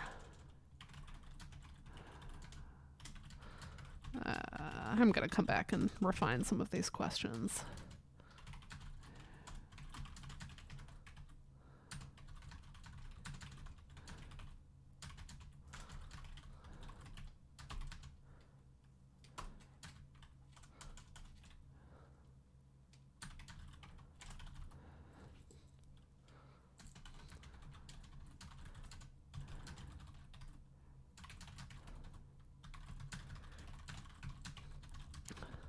I don't know, half-baked questions, but at least we have some. And then I can kind of like work on them as we go. Okay. Sorry to do that live. All right, let's jump a little bit. We won't go too much longer, but we'll go a little bit into chapter 2. So how Celes, the debate rages on how she sang Soundplay Chapter 2. As we can tell, we've jumped back in ludic history a little bit. So we are in 1994 now instead of 2008. And we are focusing on Final Fantasy VI. Yeah, a lot of people have us. This one is a really good pairing with Ryan's chapter from the Green Book. Both are about Final Fantasy VI. I know some people have assigned it with my dissertation chapter because of the Kafka stuff. So it just depends how you, but it has connections to Ryan's opera chapter, of course. They're like very, very, they inform one another in nice ways. Cheng's informs Ryan's, I guess, just like it informs my dissertation because it came first. So we draw on it. So there's interesting connections there. Good one to assign. A lot of folks tend to really like it. I think with the Pixel remasters, it has kind of new currency for folks. Even if they don't know a lot of this era of gaming, a lot of folks seem to know this game, or they go. I have a surprising number of undergrads that like go back and play games from this era, and will say like, "Oh, I'm playing Final Fantasy VI right now." I'm sort of always surprised at that. So we open with a sound that probably a lot of you can hear just looking at the animation. But here's Kefka's laugh. Sorry, it's going to be a little loud. We'll do it one more time, but turn down a little bit.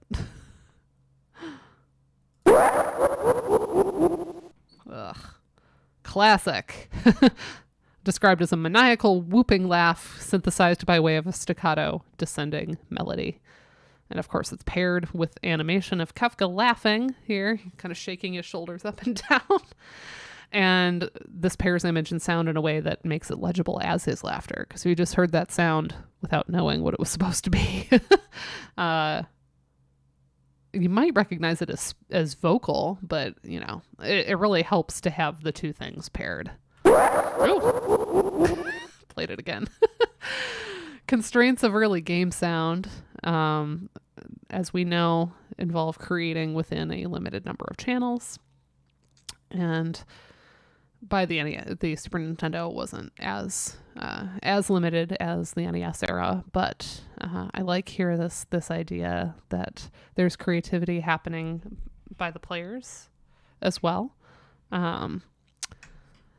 So the quote is, "Composers were not the only ones carrying the torch of creativity. Players, too, grew ears to extract maximum significance from minimal sounds, in the same way that players had to learn to interpret the pixelated graphics of early games as ludic iconography. For example, a stack of dots is a spaceship. They had to exercise their oral imaginations when confronting the tinny pew-pews of interstellar battle." And yes, I did put this quote in here so I could say pew-pew. As game audio design came of age, composers and players engaged in a semiotic business of audio data compression and decompression. They were tasked with negotiating technological constraints, or more specifically, with cultivating the medium's expressive possibilities to forge effective forms of sonic shorthand. This whole passage is incredibly influential on my thinking. I mean, I agree with all of it, basically. And you know that I speak to this, the idea that just because the system within which this music and sound was created has certain constraints and affordances, that there's also, like, this opens up such a powerful semiotic space for people to kind of do their own imaginings and sort of flesh it out and complete that, you know, projection and apprehension of what's going on in the image and in the sound. So it's a very, like, active process when we engage with this. And I think that's one of the reasons that this style never really goes out of fashion. You know, we still have games today. It's not like we moved on to having, like, the AAA graphics where things are just gorgeously rendered, and we just stopped having 16-bit, partially because it's affordable and doable, you know, but with indie gamers and stuff. But I think there's real aesthetic reasons that we're very drawn to the sort of abstraction of the early pixelated images and the synthesized audio. So I'm all about this whole section.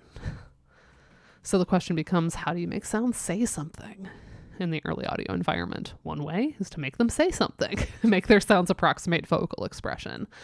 And not just speech, but extra-linguistic cries, screams, grunts, and laughter, like Kafka. So even without discernible verbal content, a sound can seem to say more, to signify with greater intensity, specificity, and urgency when it is framed and apprehended as vocal in nature. We pay attention because, something or someone is communicating to us. Let's see what's being communicated.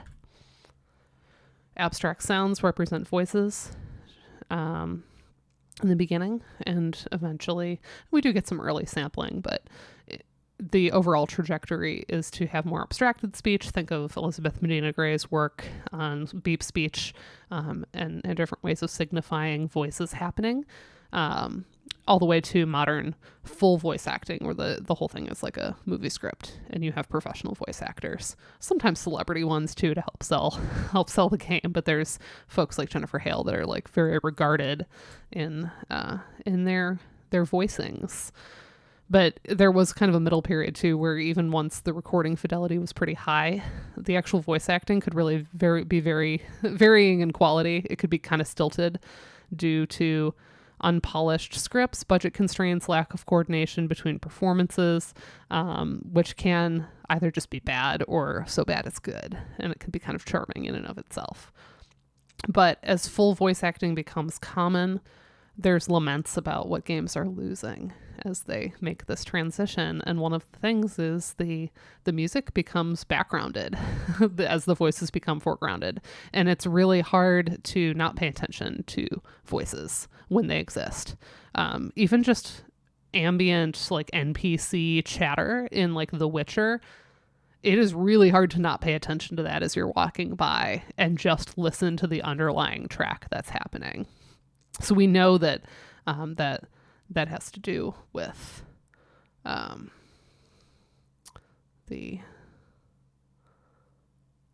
lost my train of thought because I looked over at chat. The laments about losing something becomes really common in gaming. Anyone know about Kafka's Laugh as a sample or not?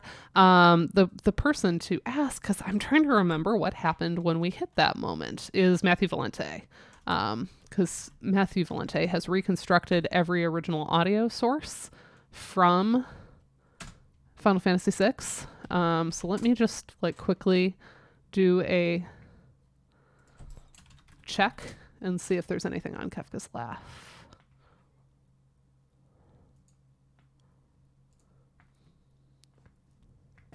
I'm just going to look at synthetic origins and stuff like that.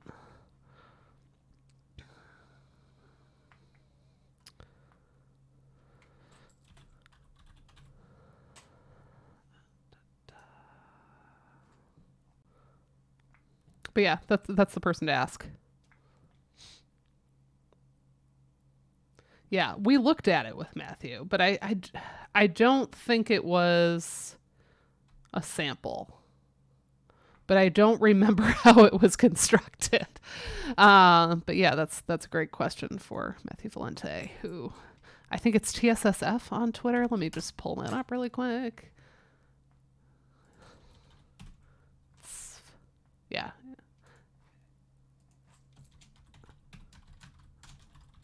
But yeah, Matthew will know, like without a doubt. Yeah, I don't think it was a sample, but I don't remember. I think it was all just kind of generated through pitch, but I don't remember. Yeah, there was a complexity to how things were put together in some of the Kafka's themes, because like even there were some moments that really opened my eyes about studying the music associated with Kafka. Made me wish that like I knew Matthew back when I was writing my dissertation, because there are a lot of moments in the like Dancing Mad and in the Kafka music and in other spots in the game where not all 8 audio channels are in use. And yeah, Julian and I are both not firing at 100% today because we're both ill.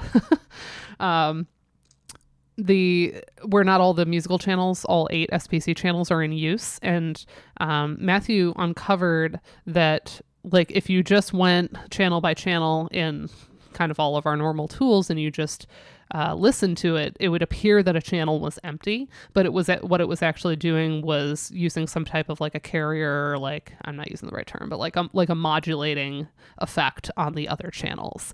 So some of the specific timbres that occur are actually not a preset or any kind of manipulation of the single channel. It's the effect of the empty other channel on that first channel. Does that make sense? Matthew explains it better. And I wonder if that's still up on Ryan's channel, twitch.tv/Bardic Knowledge, because that would have what we need. If he still has the videos up. If not, I know he plans to upload all those, because that whole playthrough is kind of a favorite of folks. Let's see how far back we go here. Videos, all videos. Part 1. After Dark. I'm just going to see who was our guest in week 1. Did we have a guest? We had a guest most weeks, I think. I don't know. We'll try to find it. We'll link it. But yeah, Matthew's the one to ask. Okay, where are we? Okay, so the idea that we're losing something by going to fully voice-acted material. And it's funny because this echoes... the sense of loss was also echoed in film's transition from the silent era to talkies.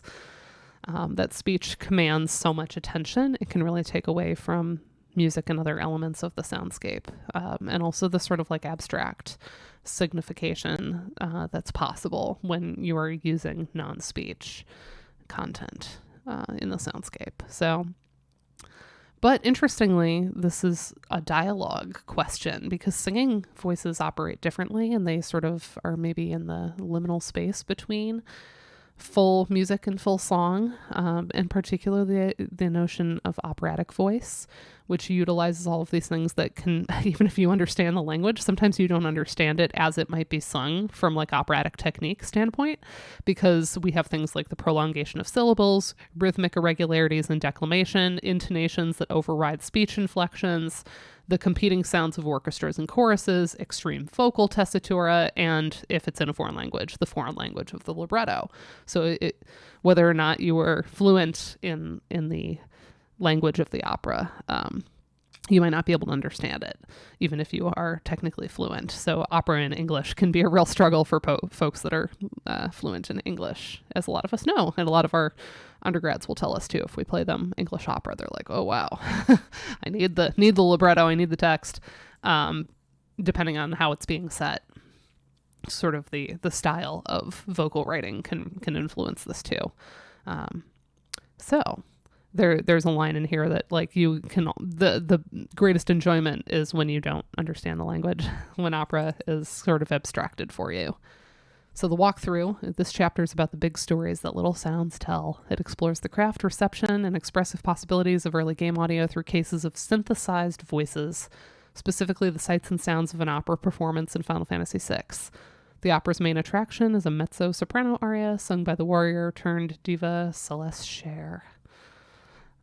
When I was little, I always said Celes, but I like that it's like almost like Celeste. So I'm tempted to be Celeste now. A chief inquiry pertains to how Celeste sang, the past tense being key, with emphasis on the vicissitudes of remembrance, nostalgia, and enchantment. To infiltrate the cult of this digital diva, I look to online social forums, interrogating the vocabularies, personae, and the interpersonal dynamics of game music fandom articulated therein. In doing so, I trace the legacy of the Final Fantasy VI opera from its humble 16-bit origins to its grand adaptations for the live concert stage. From this trajectory, I extrapolate broader perspectives on what game audio once was, what it has become, and its powers to engage musical imaginations, past and present. So, FF6, developed by Square, released in 1994 for the Super Famicom, Super Nintendo. Some plot synopsis in the beginning, just introducing, okay, we are rebels, we're fighting an evil empire. Eventually, we are fighting somebody who was associated with the empire, but then kind of takes over, Kafka, and the opera scene being about a third of the way through the plot, and sort of how we get there. We're trying to get to the imperial city of Vector. We're trying to kind of get a hold of the gambler Setzer Gabbiani's airship, and the plot to do this is operatically complex, as we might expect. That by coincidence, Celeste looks just like the opera singer Maria. Isn't that wild? She just looks just like her. So the way that Setzer is planning to kidnap Maria and make her his wife because he's in love with her. So maybe we'll just swap out our general here, make her sing even though she's not trained, and then Setzer can kidnap her. And then we can kind of get access to the airship, follow him on board and all that. So the opera itself is very 19th century, very grand in its presentation, but Cheng notes the performance showcases a cocktail of additional musical styles, mixing tonal, melodic, rhythmic, and contrapuntal idioms of Broadway theater, Japanese pop, Baroque organ preludes, hunting songs, marches, and waltzes, all kinds of things. So here's a couple transcriptions here that indicate a little bit of this, just some of the stylistic mixing here. So we have Maria, Princess of the West, mezzo-soprano, played by Celes. We have Draco, Warrior of the West, who's bass. We don't know who these actors are in the game. They're just presented actually as their characters. We have Rolls, Prince of the East, who's a tenor. We have the Chancellor, and who doesn't sing, and then the narrator, the impresario, who also doesn't sing. And then the example 2.1, we have some transcriptions, opening measures of the overture, the aria, the waltz and duel, and the grand finale that are, of course, condensed a bit and labeled according to instrumental timbres approximated by the game's synthesized sounds. So these are Will Cheng's transcriptions. They're really good. But I had all of this work done from when we streamed this, so I figured we'd at least rewatch my video of the overture. Just a little bit of it. We won't do the whole thing, but because this has my transcriptions that are channel by channel.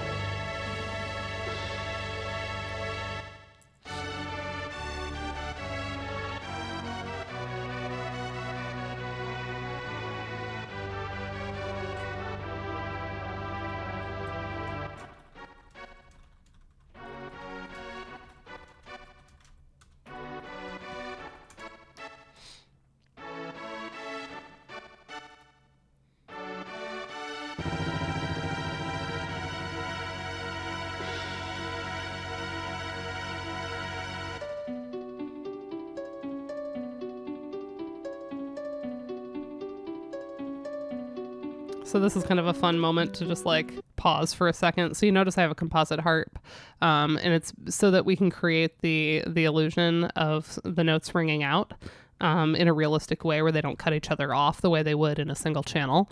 And so it's actually, as you can see, bum, bum, bum, bum, bum, bum, bum, bum. It's spread across the top 4 channels. But so this is the composite. So this doesn't exist in the original chip.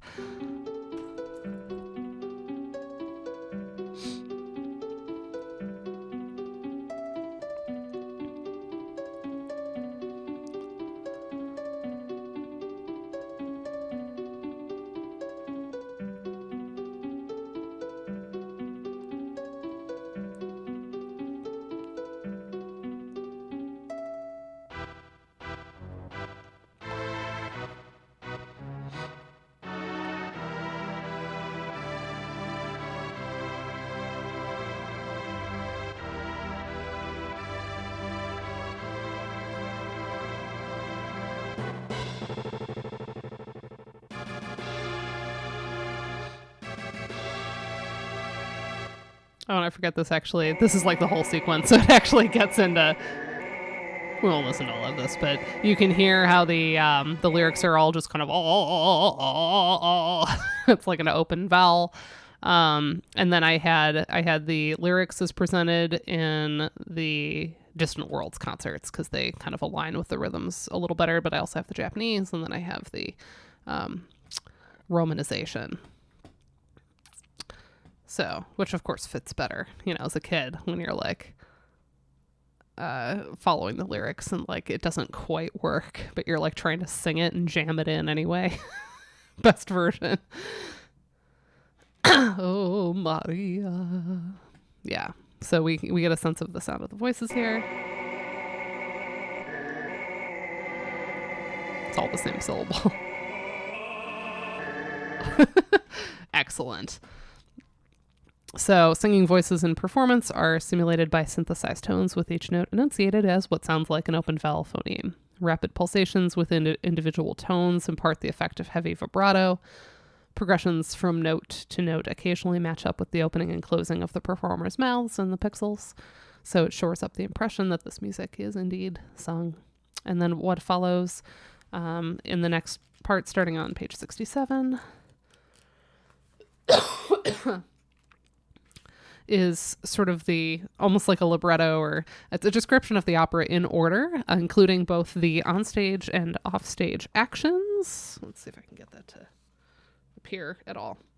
So it shows what's happening on stage, what's happening off stage, and then what the player's task is in each moment. So I didn't recount all this, but, overture, the house lights dim, conductor leads the orchestra, the impresario comes out, and then there's captions, and there's not like synthesized speech in that moment, but we're getting some backstory about the East and the West being at war. Maria's in love with Draco, but she's been like captured and is being forced to marry Prince Rolf of the East. And then we get the, oh, Maria, please hear my voice, how I long to be with you. Off stage, Locke is getting out of his balcony seat, and he heads down to the dressing room to kind of reassure Celes at the last moment, like, go get him, Tiger. And so the player has to guide Locke to the dressing room. And then they have a little back and forth. And then control switches over to Celes.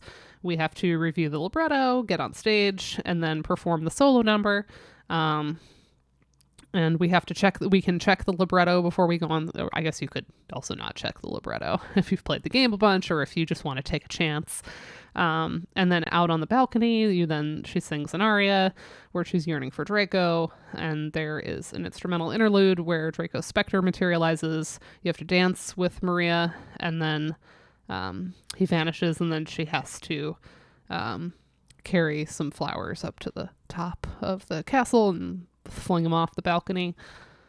And then the wedding waltz and duel is kind of the next scene, where Maria and Prince Waltz are waltzing at the wedding ball, and the festivities are interrupted by a surprise attack by Draco and the other soldiers of the Western Army. Rolf challenges Draco to a duel for Maria's hand. And meanwhile, offstage, Locke exits the dressing room after watching the aria performance from the wings.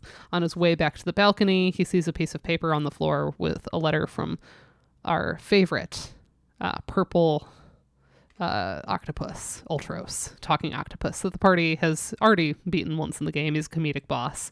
And the note reads, "I owe you one, so I'm going to jam up your opera, Ultros." And so, for some reason, he's telling everyone that he's going to do this, which gives us time to exit the dressing room, read the note on the floor, tell the impresario about the plan, and then try to prevent Ultros from stopping the opera. So then we have to climb up into the rafters. We have to drop Ultros is trying to drop a 4-ton weight on Celes, and I remember there's a comedic line where he's like, oh, this is going to take me about 5 minutes to lift this, and then the timer starts and it's 5 minutes. And so we have to get across the rafters, and we're like fighting rats that apparently live in the rafters of the opera house to get to Ultros. We fight him, but we fall on stage and have the battle in front of the audience. And then the impresario tries to play it off. It's like, no, this is part of the opera. All these new characters have now been introduced. And it's very awkward and funny. And then eventually, of course, we convince Setzer to let us use the airship and all that. So cool. That's all the stuff. But the centerpiece is the aria that Celes sings at the top of the castle. The aria itself, as many folks have noted, is not really super operatic in scope. It's modified strophic form. It has an instrumental intro, an interlude, and a coda. All 5 stanzas are pretty much the same. So hence modified strophic. Well, some little changes, but it's very, very static throughout. Celes's vocal range is about an octave. She does not ornament any melodic lines like we might expect to see in a da capo aria, for example. And so there's a suggestion here that the vocal writing kind of evokes Italian cantilena of Bellini, Donizetti, and early romantics. And the player task here is that you have to supply the next line from the libretto in sequence in order to progress. So here's this one. Let's watch this one. This is fun.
I love that too. The vibrato is different speed depending on the pitch.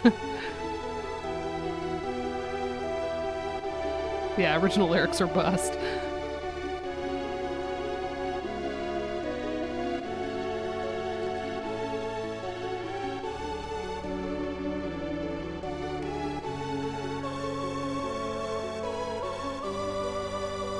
I'll turn that down a little bit, just to comment over it that one of the reasons I ended up going with the Distant Worlds translation for this particular video, because I'm obviously with Juliana, like I can hear the original. Oh, my hero is so far away now, will I ever see you smile? Like I can hear it and see it. Here's a little interlude. Nice. One of the reasons I went with it was actually the way that MuseScore 3 did text setting. If there are extra syllables, more syllables than there are notes, it can be really hard because you can't like separate it in the right way. If you're underlying like multiple lines of text like I did, because I had the Japanese versions and then the English, so it was partially just to make it a little easier to do the text setting, because I was doing this whole score kind of fast in order to have pretty videos for our playthroughs. I mean, I already had a lot of the score mostly transcribed, but doing all the work putting it together into this format so it looks pretty.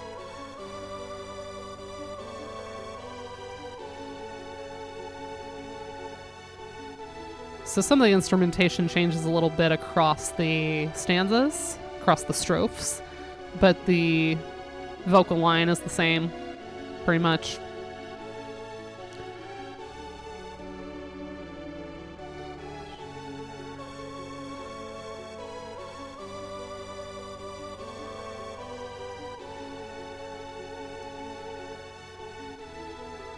Come what may.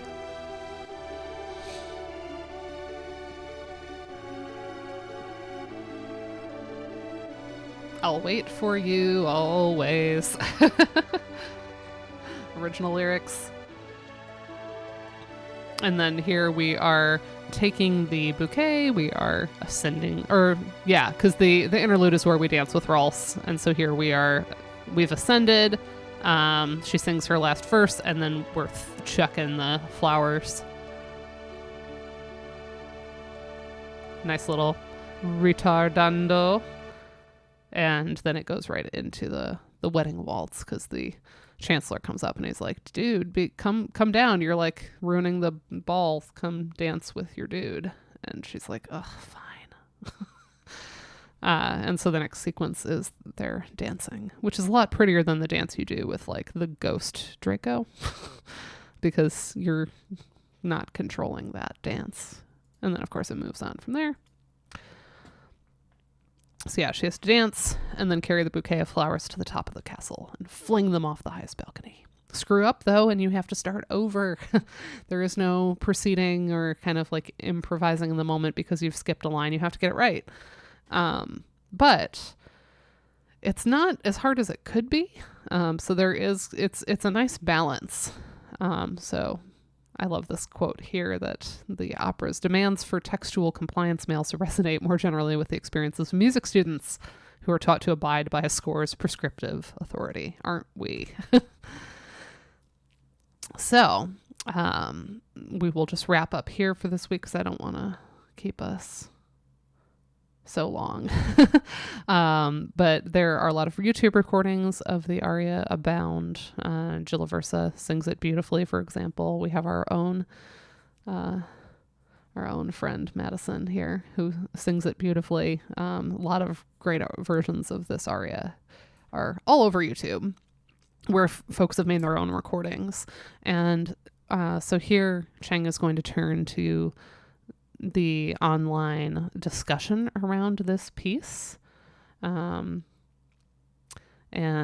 yeah, we've gotten to hear it beautifully at VGM together. And we're going to get to hear the 8-Bit Aria's beautiful rendition again at NACFGM coming up. So, woo!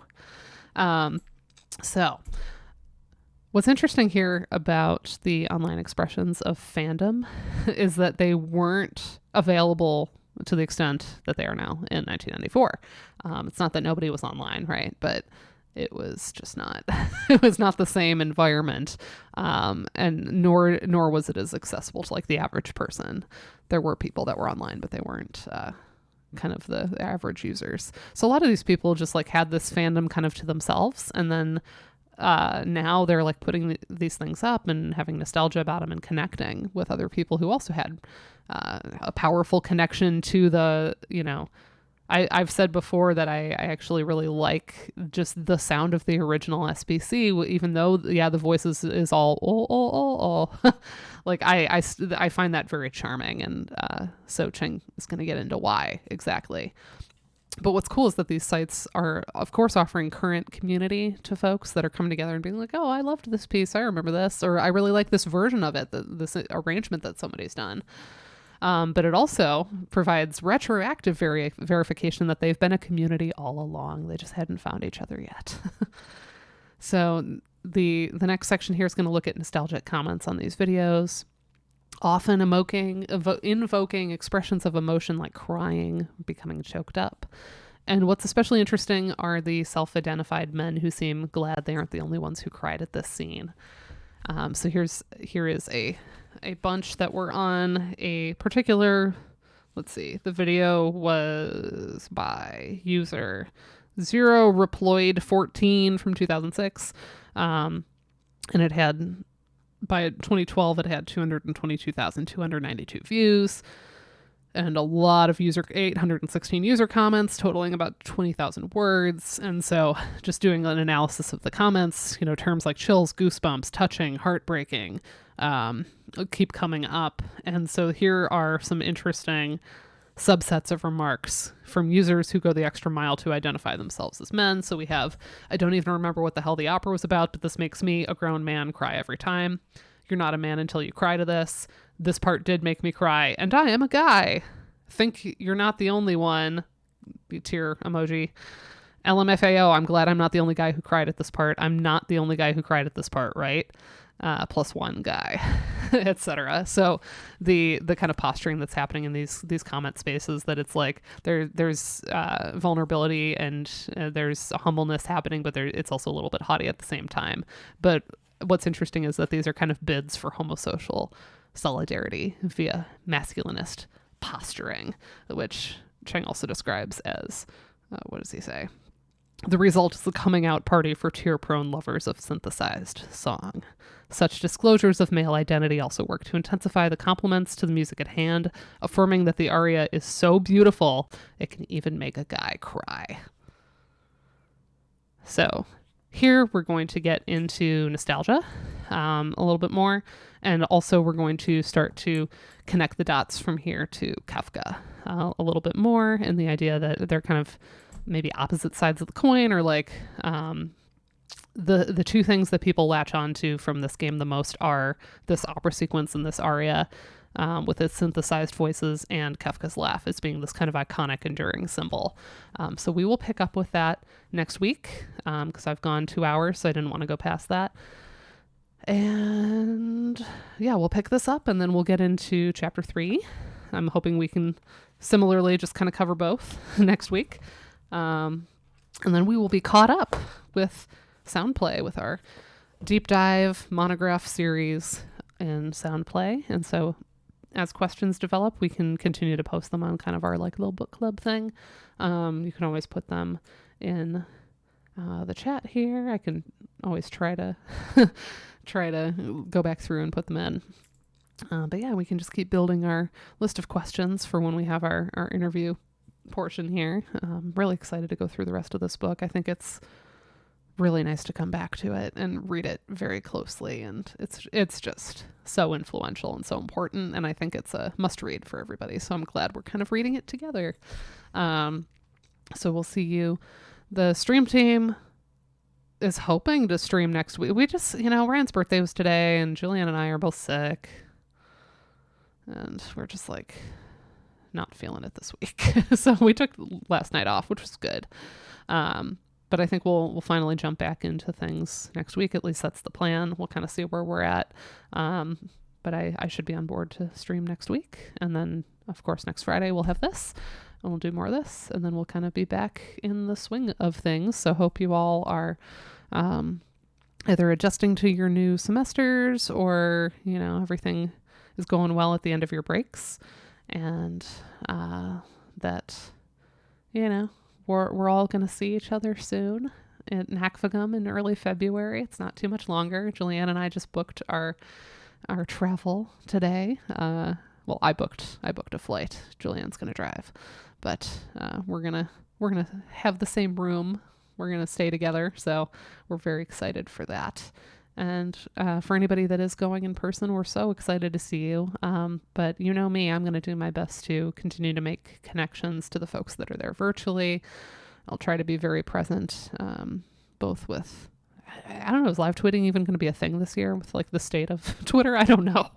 But, you know, I'll be logging what's going on in some form, even though there will be access to a stream, just to kind of have it. I do it for my own edification and kind of note taking and recall. So I will still live tweet, or I won't live Mastodon because I don't know how to use Mastodon, but I could put it in the Discord or something. Maybe I'll make a channel in my Discord where I just do live tweets from now on. That would be really funny.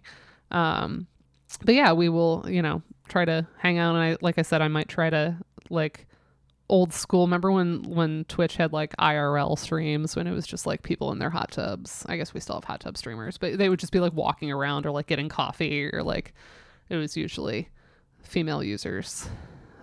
Just like, look at my life, I'm vlogging. And now it's just, there's just the just chatting category that kind of covers all of that. But back when it was called Twitch IRL, that's kind of the vibe. I was thinking for some of the informal spaces, we might do that so folks could, like, I don't know, quote unquote, have lunch with us or something. But that'll depend on the signal we're able to get when we're down there. But if so, knack for camming, knack vlogging, something. So we'll try to make that known for folks that want to participate. So I'm excited to see everybody, excited to see the papers. I think it's a really neat schedule this year. The concert's going to be really fun. And yeah. Anyway, enjoy your weekend. Recover if you are fighting a cold like me or like anybody else. And we'll see you next week. Same bat time, same bat channel. And that's all, folks. Bye.